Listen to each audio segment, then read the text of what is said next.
नमस्कार, मैं केशव राय विश्व हिंदी अकादमी मुंबई से।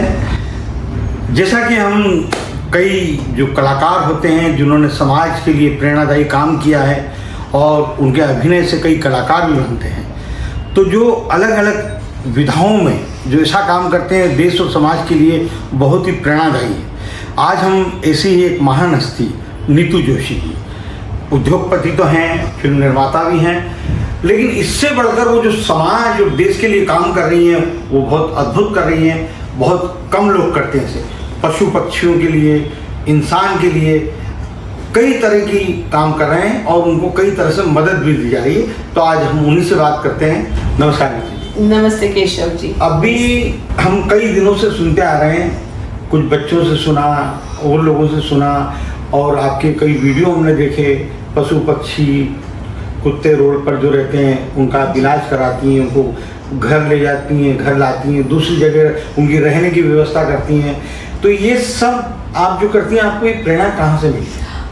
बचपन में एक संस्कार सीखा है, मानवता, और उस मानवता के नाते ही मेरी एक चैरिटेबल ट्रस्ट शुरू की, मियाम करके, जिसका मोटो है ह्यूमैनिटी हंगर। भूख सबको लगती है, वो इंसान हो, जानवर हो, पशु पक्षी, कोई भी हो। सो बस बचपन से जो प्रेरणा बचपन में सीखी थी वो अब ऐसा लगा कि मैं उसे कुछ सोशल लेवल पे लेके जाऊं और करूं। सो उसके द्वारा मैं जानवर और ऐसे बच्चे गांवों में जो कॉम्पिटिटिव एग्जाम की किताबें तक उन्हें नहीं मिल पा रही है, ऐसे सब बच्चों को पढ़ाई में और हर जगह मदद कर रही हूँ। और ऐसे बच्चे जिनके माँ लास्ट ईयर इस दुनिया से जा चुकी है और पिताजी होते हुए भी वो बच्चे एक तरीके से अनाथ हैं क्योंकि माँ नहीं है। तो ऐसे बच्चों को भी कुछ संरक्षण देने की कोशिश चल रही है। जो पढ़ाई में अच्छे हैं उन्हें पढ़ाई में आगे ले जाके उनका भविष्य बना सके।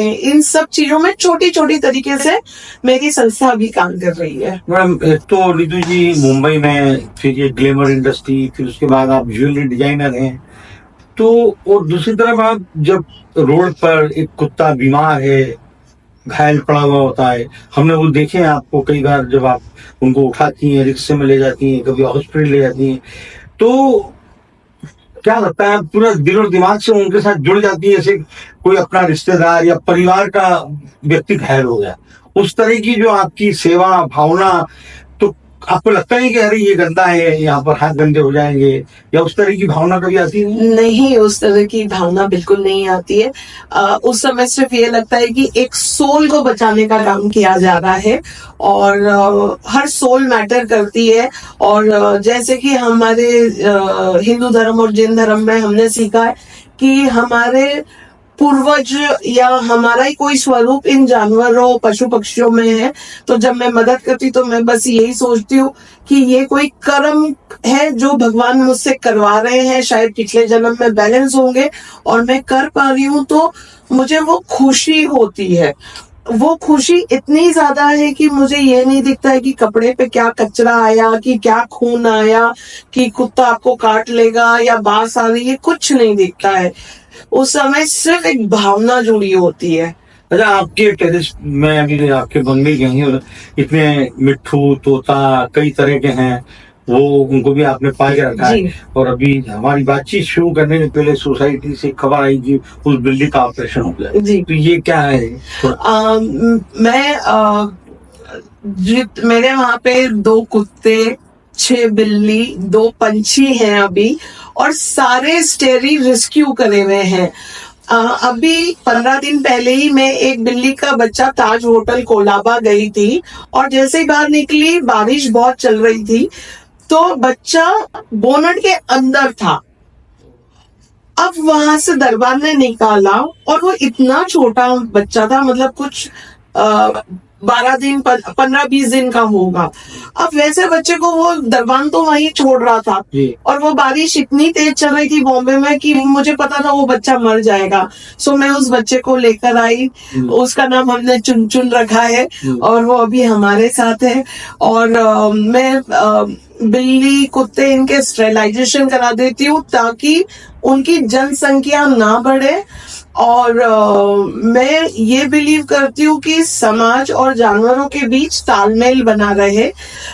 जानवरों से इंसान को परेशानी नहीं होनी चाहिए, तो इसका सबसे बेटर जो तरीका है हम स्टेरिलाइजेशन, नसबंदी। जब नसबंदी हो जाती है तो उनकी ग्रोथ रुक जाती है और उससे फिर इंसानों को भी तकलीफ नहीं होती है। तो मैं इसीलिए उस तरफ भी छोटे छोटे कदम उठा रही हूँ। हमें किसी ने आपका एक वीडियो दिखाया कि 3 बच्चे हैं, एक छोटी सी बच्ची, उसके 2 छोटे भाई हैं, उसकी माँ की डेथ हो गई। जी अब वो उनके पास ना रहने की जगह, ना खाने पीने। जी। उन बच्चों को आपने सहारा दिया कैसे, क्या? मेरे पास न्यूज आई थी कि एक 12 साल की बच्ची है और 2 छोटे छोटे कुछ 6 साल और 5 साल के 2 लड़के हैं। उनकी माँ भी पिछले साल इस दुनिया में नहीं रही और पिताजी हैं, पिताजी छोटा मोटा काम करते हैं और दारू पीते हैं। तो वो बच्ची ने अपनी पढ़ाई छोड़ी और 5,000 की नौकरी पर लग गई और वो अपने भाइयों की मतलब बोलते हैं ना कि भाइयों को पढ़ाने पे काम कर रही थी, 12 साल की लड़की। तो हमने उन्हें अनाज वगैरह डोनेशन दिया और फिर उनके नाना जी एक्चुअली आके ले गए। नहीं तो हम चाह रहे थे कि उन बच्चों को हम बोर्डिंग स्कूल में डाल दें ताकि उनका भविष्य 17-18 साल तक हम संभाल लेते हैं। आप ये मानवता के प्रति और समाज में और देश में कभी कभी उस